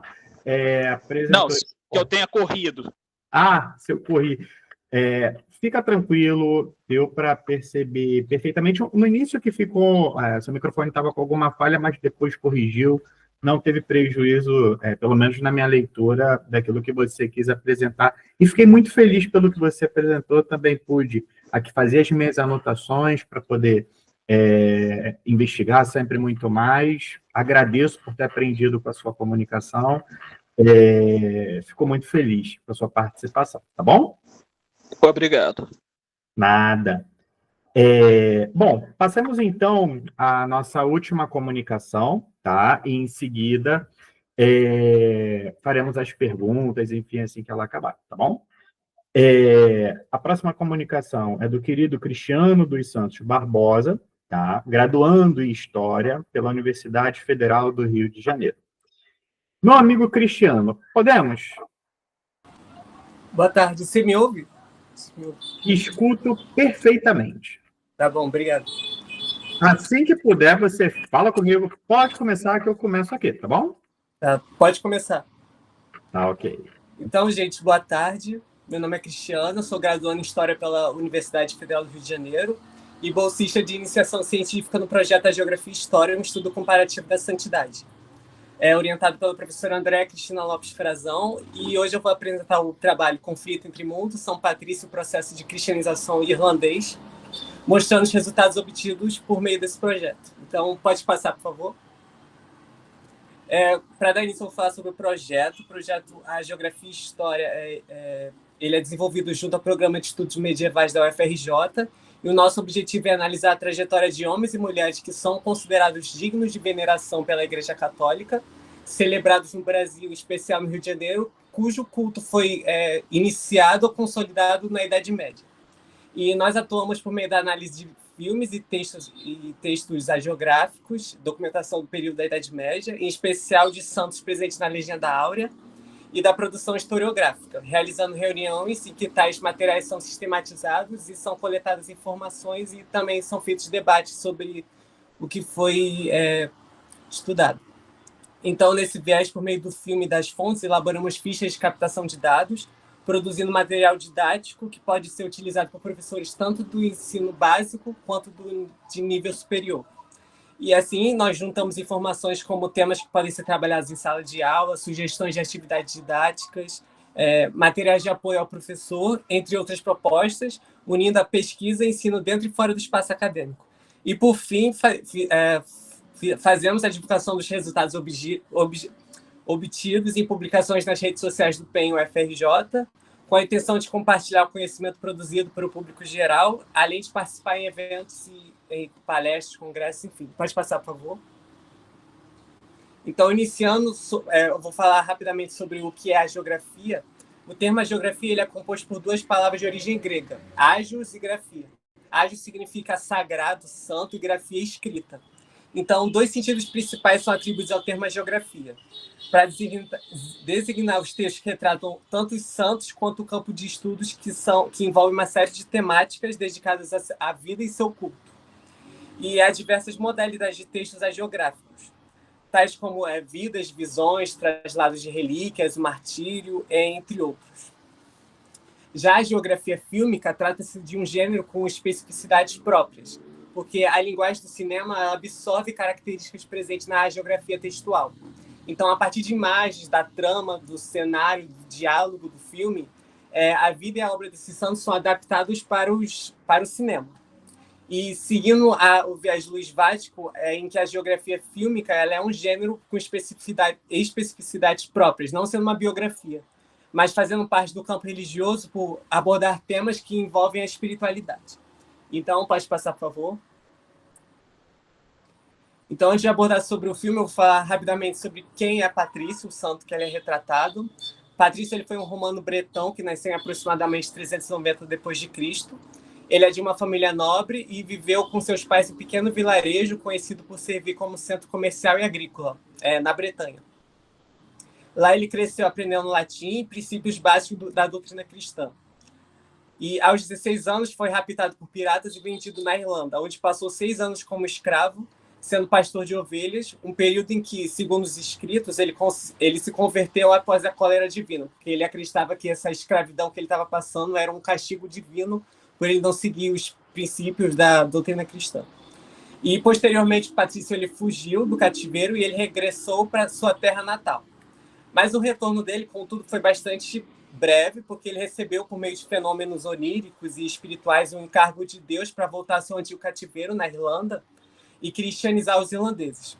Então, ele retorna como evangelizador, constrói mosteiros na Irlanda e segue a missão até sua morte em 471 d.C. E, partindo para a documentação, tudo que se sabe sobre a vida dele foi retirado de escritos feitos sobre sua própria autoria, como as Confissões e a Carta aos Soldados de Coróticos, e após a sua morte na Vita Sancti Patrici, que foi feita por Moishu Moku, que é um eclesiástico irlandês e é o principal hagiógrafo do Patrício. E pode passar, por favor?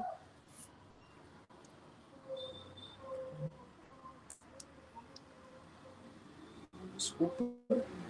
Falando sobre a Irlanda, aqui temos um mapa da Irlanda, né? Atualmente, óbvio. Mas só para situar onde fica a Irlanda na Europa. Então, a Irlanda, nesse período, não fazia parte do Império Romano, vivia um certo isolacionismo, apesar de possuir certa influência estrangeira, e esse isolacionismo preservou os hábitos locais dos irlandeses. Ele era um território sem grandes centros urbanos, com cultura mais pastoril, e o poder encontrava-se bastante fragmentado, com vários tipos de líderes locais e reis menores, dividido em clãs que normalmente eram espalhados e isolados. E, nesse sentido, os druidas, eles eram os intérpretes da natureza. E druida, a palavra druida significa sabedoria. Então, eles faziam as adorações divinas, eles executavam as performances sacrificiais dedicadas aos deuses que cultuavam e possuíam relevância na sociedade por seus conhecimentos religiosos. Como padroeiro da Irlanda, o patrício ele acabou se tornando conhecido por ter levado o cristianismo para essa região. Porém, antes da chegada dos patrícios, já havia focos de pequenos grupos cristãos que pregavam na região. Isso mostra que ele não foi o primeiro a evangelizar pessoas na ilha, mas que levou o cristianismo a novas áreas, contribuiu para novas conversões e para a organização das pessoas que já eram convertidas. A construção de mosteiros sob sua liderança, inclusive ele foi o primeiro a construir um mosteiro na Irlanda, possibilitou um sistema de escrita e de preservação de textos nesse período. Com isso, ele criou um centro de estudo na Irlanda e também criou uma área que estabeleceu uma conexão com outras regiões ali da região, como, por exemplo, a Bretanha que ele vivia. E pode passar, por favor? Falando agora sobre o filme São Patrício, a Lenda Irlandesa, ele é um filme que foi produzido pelos Estados Unidos e dirigido por Robert Hughes, e foi feito no ano de 2000. O filme ele aborda a jornada do clérigo e missionário Patrício desde a sua juventude até a fase adulta. Ele é retratado como filho de um funcionário romano abastado e pouco interessado em estudos. Em meio a uma experiência religiosa pagã, ele acaba sendo raptado e é levado por piratas à Irlanda. Durante o cativeiro, ele encontra e fortalece sua fé em Deus, e após sonhos e visões esclarecedoras, uma voz o guia para fugir e ele consegue retornar à Bretanha. De volta, ele ingressa nas fileiras eclesiásticas, decidido a voltar para a Irlanda, a fim de libertá-los do medo, convertendo seus habitantes no cristianismo. E a película do filme ela segue os textos hagiográficos da Vita Saint Patrice, feita pelo Munchu, que apresenta um São Patrício mais enérgico, mais forte, querendo reconverter as pessoas a todo custo, e que contrasta com os seus próprios relatos que ele escreveu, em que ele se coloca numa posição sempre se menosprezando e mais de humildade. Pode passar, por favor? Agora, falando sobre a cristianização, o processo de cristianização, é importante falar que ele foi bastante variado e que utilizou diferentes métodos para converter os irlandeses, a população.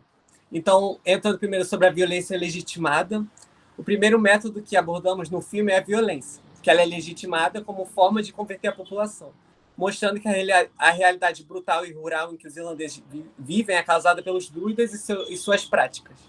Assim, a intolerância religiosa nesse filme é mostrada como uma forma para converter a população.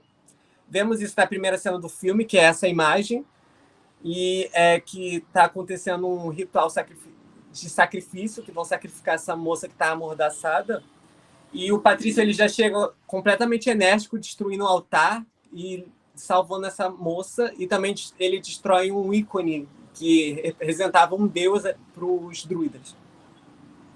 Essa cena ela expõe a prática de destruição, que foi uma das estratégias de conversão utilizada pelos cristãos contra os povos considerados pagãos.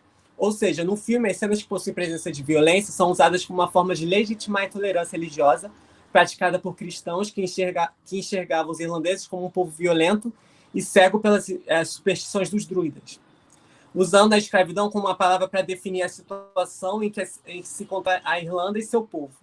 Então, a figura do Patrício é utilizada como uma forma como uma comparação ao povo irlandês, que, como protagonista, ao praticar a crença pagã, acaba sendo escravizado e submisso. Mas, ao se arrepender e reafirmar sua fé em Cristo, ele consegue se libertar, evidenciando que a mesma sociedade que manteve Patrício como cativo durante 7 anos também era escravizada pelo chamado paganismo.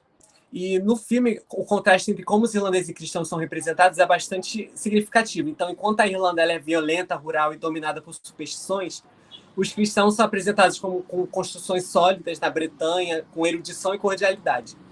E o que vai gerando para o espectador a visão negativa dos irlandeses e uma justificativa plausível do porquê cristianizar a Irlanda, como se fosse algo benéfico para esse povo.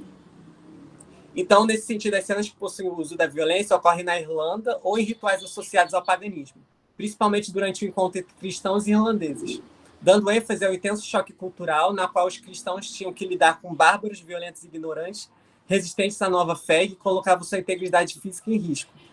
E o filme, ele, a todo momento, mostra esse... A todo momento ele mostra esse embate de quem é o verdadeiro Deus e o porquê que eles devem ser cristianizados. E pode passar, por favor?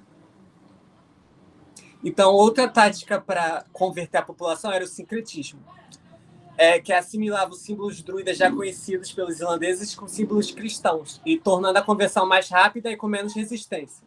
E como exemplo, na primeira imagem, podemos ver um trevo de 3 folhas, que para os druidas o trevo de 4 folhas significava a boa fortuna, a riqueza, que aquele que possuísse esse trevo de 4 folhas passaria a ter a sorte dos deuses e os poderes da floresta. E Patrício, no filme, ele utiliza o trevo, no caso de 3 folhas, como uma forma de assimilar um conhecimento druida com a Santíssima Trindade. Então, o trevo das 3 folhas, ele associa com Deus, Pai e Espírito Santo para cristianizar os irlandeses. E à direita, nós podemos ver a cruz celta. Não se sabe a verdadeira origem dela, mas acredita que foi introduzida por missionários cristãos na Europa celta do século V. Ela une a cruz com símbolos celtas, o círculo que simboliza o deus Sol, que era cultuado pelos druidas, e é decorado com artes insular, que são essas faixas entrelaçadas da cruz. E é associada ao monasticismo irlandês e o cristianismo celta. E se acredita que a cruz sobreposta ao círculo seria uma forma de mostrar a supremacia de Cristo ao Deus Sol. E também uma outra forma de converter a população e fazer com que acreditassem nessa outra fé. Pode passar, por favor?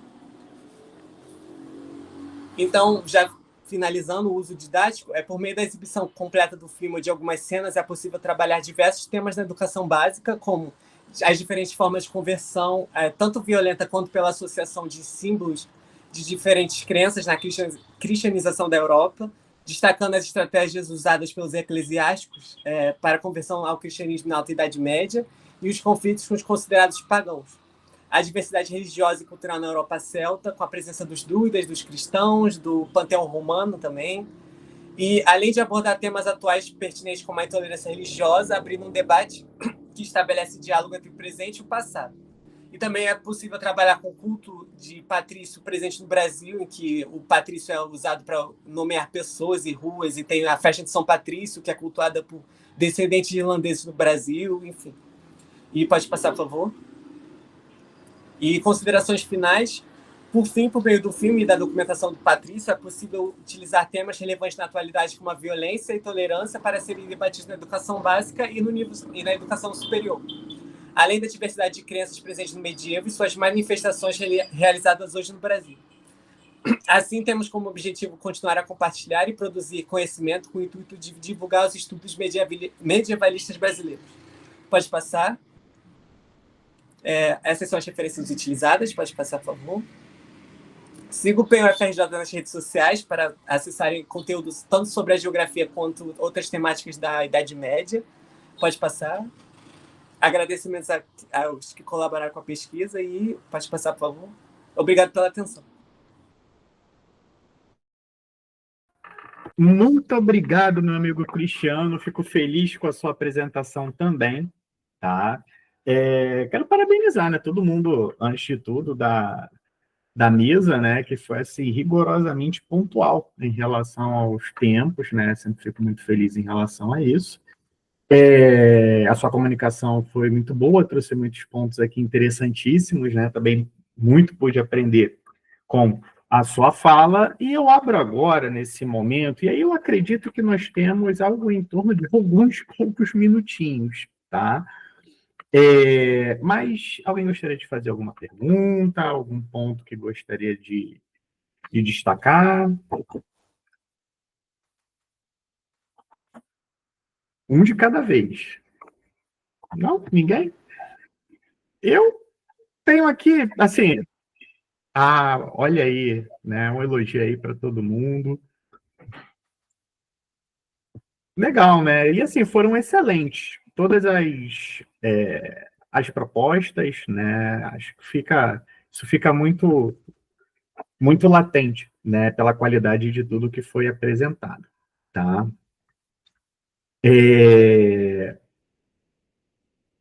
José de Oliveira colocou aqui, né? Ele elogiou todas as apresentações pelo chat, comentou também. Espero que a Caroline siga com essa pesquisa, porque é muito instigante ver pesquisas sobre aquela parte do mundo sendo feitas no Brasil. De fato, muito pouco a nossa historiografia produz material sobre a parte mais extrema do Oriente. Tá?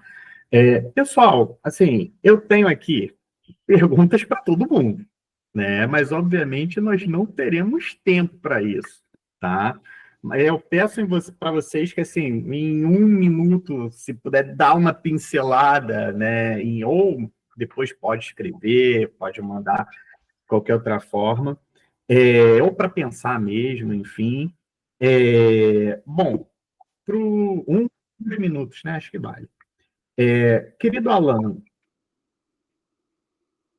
olha só, pergunta do Cristiano. Grande Rosiane também aqui presente. Vamos lá. Pergunta para o Cristiano.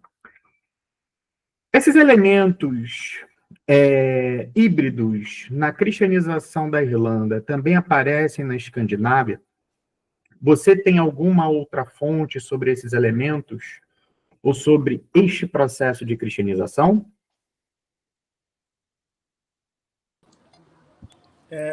Primeiro, dizer obrigado pela pesquisa. E sobre a Escandinávia, realmente eu não sei. E sobre a Irlanda, eu ainda estou no processo dos primeiros passos da pesquisa, ainda bem inicial. Então, desculpa, mas eu não tenho como dar indicações, porque também a historiografia sobre Irlanda no Brasil ainda também é bastante pequena, apesar de ter muitos estudiosos. Então, é isso. Excelente. Querida Rosiane, quer falar alguma coisa? Johnny, obrigada. Primeiro, eu quero parabenizar todas as apresentações, foram excelentes, e quero endossar aqui a fala da Kelly, né, que foi feita no chat em relação à Caroline.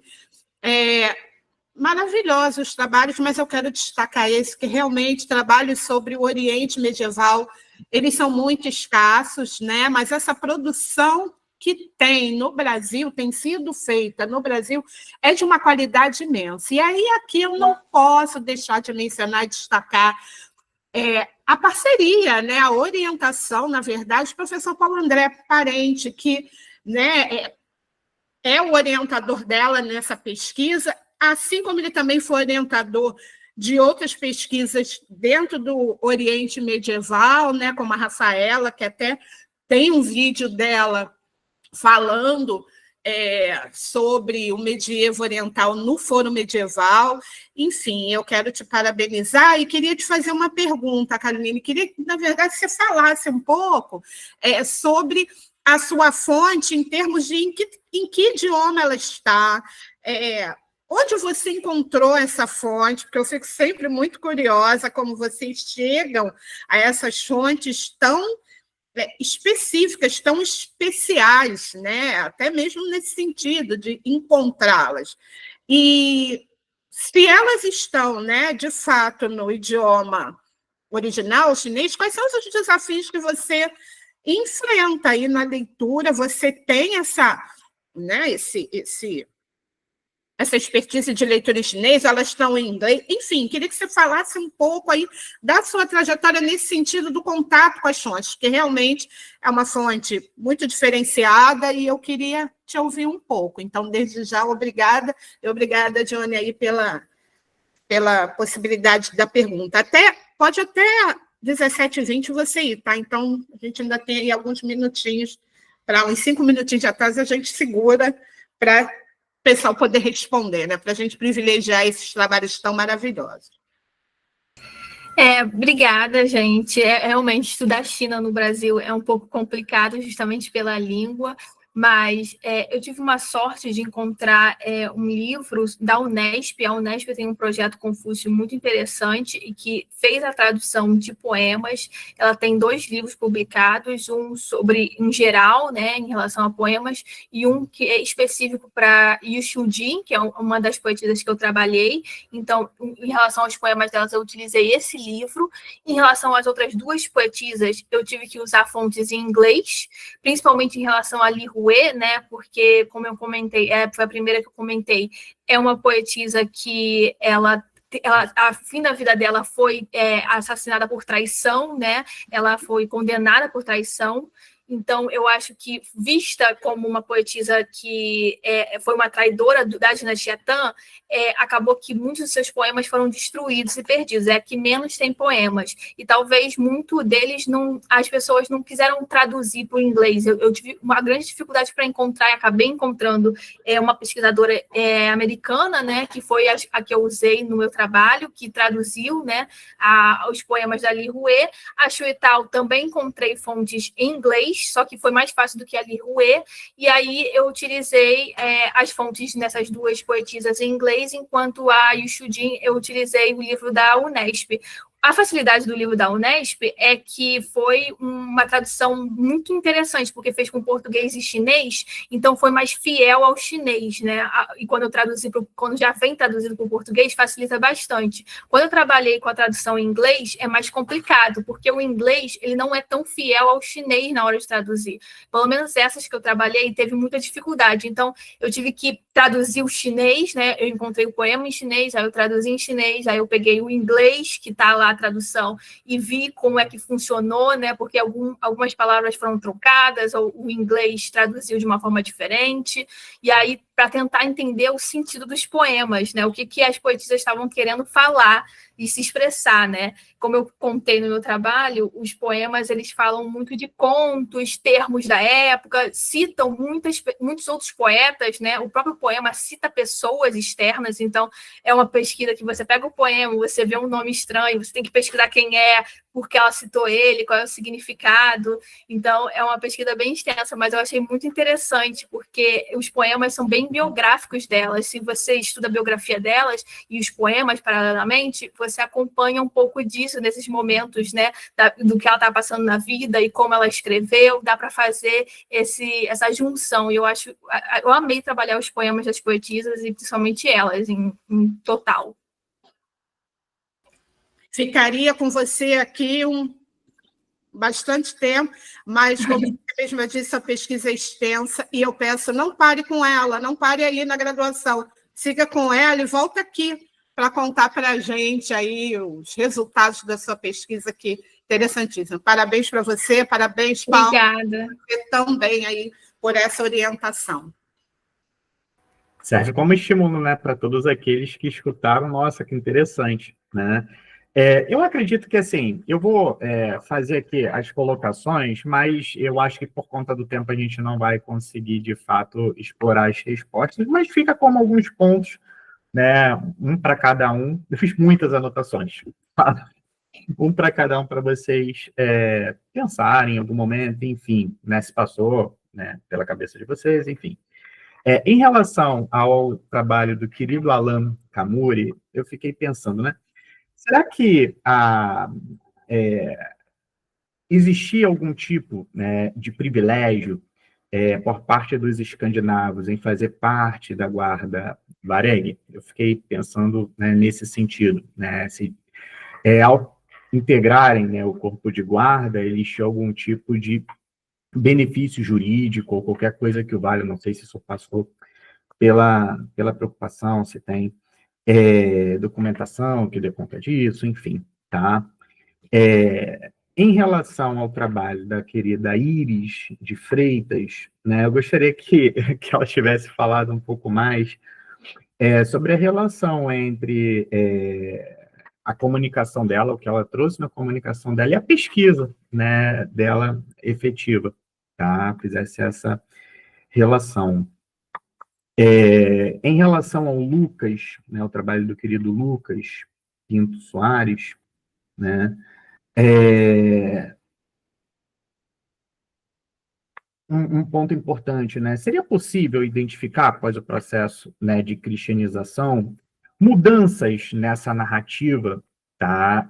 Nas narrativas que eram produzidas em relação às figuras homenageadas, ou seja, na transição de uma narrativa oral para uma narrativa escrita, após o processo de cristianização. Que impacto essa cristianização teve efetivamente naquilo que passava agora a ser produzido na forma escrita, e que era da tradição oral pré-cristianização, né? Se houve essa mudança, em que medida ela houve, tá? Foi um ponto que eu anotei aqui.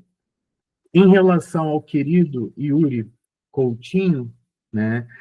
Eu fiquei pensando, né? Que interessante, assim, como a historiografia ficou preocupada, né, em certa medida, a partir da sua fala, se os espaços que teriam, que são mencionados na obra, se efetivamente o autor ele foi de fato lá ou não, né?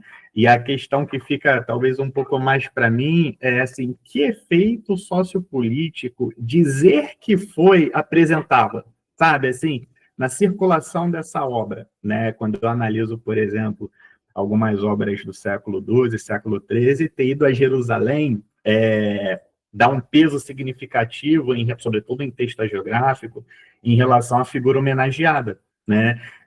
Isso não quer dizer, acho que a preocupação menor é se a figura foi efetivamente ou não, mas assim, qual a significação de efetivamente no discurso, né, tá lá presente que ela foi, como socialmente isso é recebido, qual o impacto que isso gera, tá? Como eu falei, né, o tempo já se extrapola aqui, já são 5h20, coloquei esses pontos, mas gostaria aqui de agradecer, tá, a organização do evento, a possibilidade de poder conversar com vocês, aprender com vocês, trocar experiências com vocês, conhecer todos vocês e rever, né, velhos amigos, para mim é sempre uma grande honra. E estou disposto, né, qualquer dúvida que vocês tiverem, qualquer coisa de interlocução aqui, fico muito honrado em poder estabelecer esse contato com vocês, tá? Querida Rosiane. Bom, Johnny, eu é quem quero novamente agradecer a você pelo seu sim, sua disponibilidade, agradecer a cada um dos comunicadores também pela disponibilidade, por trazerem as suas pesquisas para que nós pudéssemos conhecer mais, né, do universo do medievo em várias regiões, em outras possibilidades que não, aqui os livros didáticos pouco mostram, né? Então, um horizonte escandinavo, um medievo oriental. Então, temos aí Irmãos Grimm, que eu tenho aqui, o meu coração até bateu forte, porque meu coração bibliotecário é uma obra que me é muito cara, minha mãe era, assim, fanzoca de Irmãos Grimm, então cresci ouvindo, né, esses contos, com ela lendo esses contos, enfim, me levou para um lugar bastante saudoso, de memória afetiva bastante grande. Então, quero agradecer a vocês também por isso, a cada um que está conosco, permaneceu conosco. Peço que vocês, comunicadores, permaneçam aqui para a gente tirar a nossa foto oficial e que vocês que estão nos assistindo também permaneçam conosco. Às 5h30 da tarde, daqui a pouquinho, só alguns minutinhos para ir tomar uma aguinha ali, né, fazer um pit, dar um pit stop. Às 5h30 nós teremos a última mesa do dia, com trabalhos também muito bacanas. Então, não quero que vocês vão embora, não. Fica com a gente, tá bom? E curtam as nossas redes, difundam as nossas redes para os seus amigos, para que isso tudo que a gente viu de tão interessante, que tanto nos fascina, possa chegar a cada vez mais gente. Essa é a proposta principal dos nossos grupos de estudo, tanto do PEN-UERJ quanto do PEN-UFRJ. Difundir, divulgar o medievo para o senso comum, para que cada vez mais, né, esse universo seja melhor conhecido, melhor compreendido. Então, beijo grande para vocês. Johnny, obrigada, querido. Também fique conosco, se quiser, você já sabe, tem os links, é só ficar conosco. Paulo André, também obrigada pela companhia mais uma vez nessa mesa. o Wendel, que também esteve conosco. Vamos lá, gente, ó, dá aquela corridinha. Vamos sair do ar agora e os integrantes da mesa permaneçam para a nossa foto, tá bom? Então, me despeço da transmissão ao vivo agora. Até daqui a pouco. Daqui a pouco a gente se vê na mesa 7. Tchau, tchau, gente.